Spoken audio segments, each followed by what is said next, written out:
साटिलकर builders and डेव्हलपर्सची धमाका offer. आता bungalow खरेदी करा, तोही फ्लॅटच्या दरात।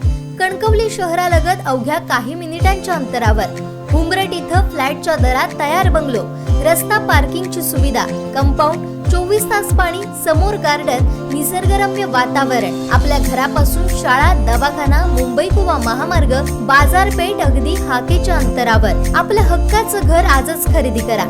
अधिक माहितीसाठी संपर्क साटिलकर बिल्डर्स अँड डेव्हलपर्स 9420 73 94 18 आणि 8605 74 10 30।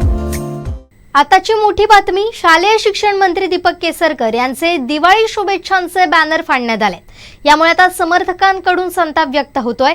सावंतवाडीत ठिकठिकाणी हे बॅनर लावण्यात आले, तर केसरकरांच्या कार्यालयापासून अगदी जवळच्या अंतरावरच हा बॅनर फाडण्यात आला।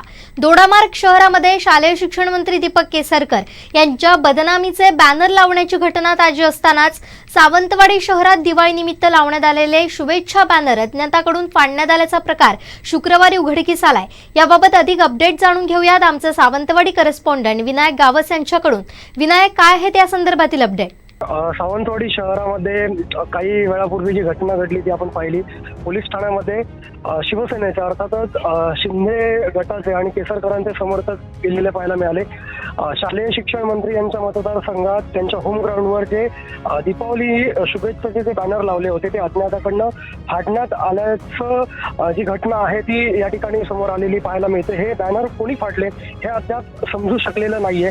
अगदी भर चौकामध्ये ज्या ठिकाणी बॅनर होते त्या ठिकाणी हे बॅनर फाडल्यामुळे हा प्रकार कोणाकडनं केला गेला आहे याची चौकशी पोलिसांनी करावी आणि त्वरित त्याला समोर आणावं अशा पद्धतीची मागणी जी आहे ती शिवसेनेच्या माध्यमातून करण्यात आलेली आहे। अन्यथा पोलीस ठाण्यासमोरच ठिय्या आंदोलन करू किंवा ठाण मांडू अशा पद्धतीचा इशारा पोलीस प्रशासनाला शिवसेनेच्या पदाधिकाऱ्यांनी दिलेला आहे। याची पार्श्वभूमी जर पाहिली तर दोडामार्ग शहरामध्ये किंवा दोडामार्ग तालुक्यामध्ये काही दिवसांपूर्वी बॉयकॉट दीपक केसरकर अशा पद्धतीचे बॅनर लागले होते।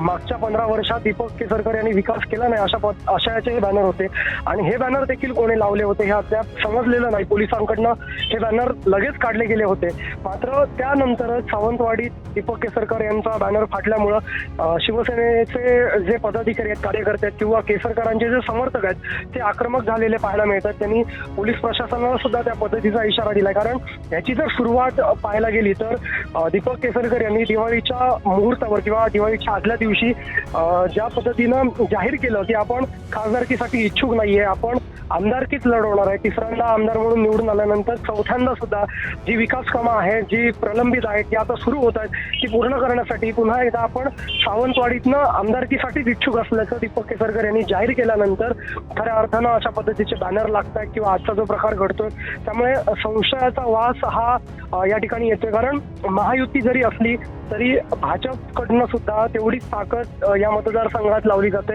भाजपचे माजी जिल्हाध्यक्ष आणि माजी आमदार राजन तेली यांनी सुद्धा या मतदारसंघातनं अगदी डोर टू डोर जात आपले प्रभाव आणि आपली ताकद लावण्यास सुरुवात केली आहे। त्याच्यामुळे किंवा इथनं भाजप कमळ चिन्हावरच लढणार अशा पद्धतीचं राजन तेली यांनी जाहीर केलंय। त्यामुळे हे सगळं पाहता कदाचित महायुतीतल्याच अंतर्गत वादाचा किंवा अंतर्गत या गोष्टींचा हा परिणाम असेल आणि त्यातनं या घटना घडत असतील असा एक संशय व्यक्त होतोय।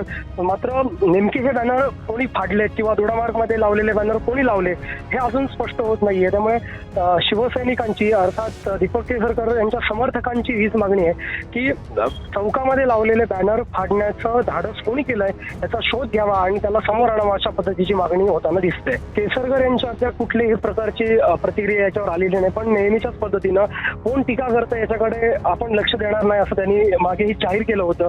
आपण आपलं विकासाचं जे काम आहे, विकासाचं जे ध्येय आहे ते आपण पुढे ठेवून काम करत राहणार असल्याची भूमिका त्यांनी जाहीर केली होती। मात्र निश्चितच कार्यकर्ते आणि पदाधिकाऱ्यांमध्ये रोष पाहायला मिळतोय।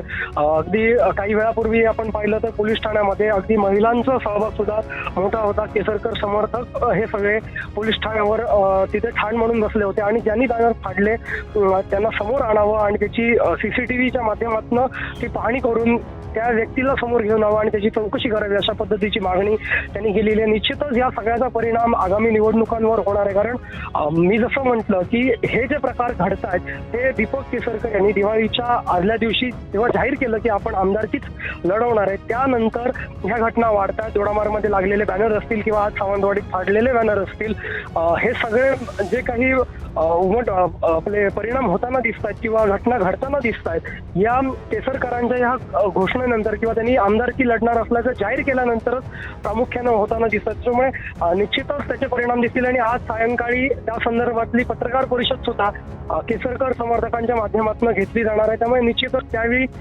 केसरकर समर्थक आपली काय भूमिका मांडतात हे पाहणं गरजेचं असणार आहे. दीपक केसरकर यांच्या माध्यमातून किंवा दीपक केसरकर यांनी या कोणत्याही गोष्टीवर कोणतंही भाष्य सध्या जरी केलेलं नाहीये.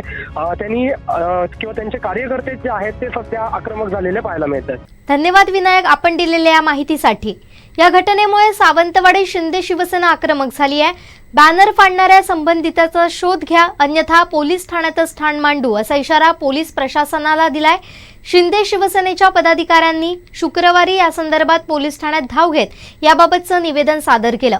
यावेळी तालुका प्रमुख बबन राणे, शहर प्रमुख बाबू कुडतरकर, महिला शहर प्रमुख भारती मोरे, गजानन नाटेकर, निलिमा चलवाडी, परशुराम चलवाडी आदी महिला पदाधिकारी कार्यकर्ते मोठ्या संख्येनं उपस्थित होते.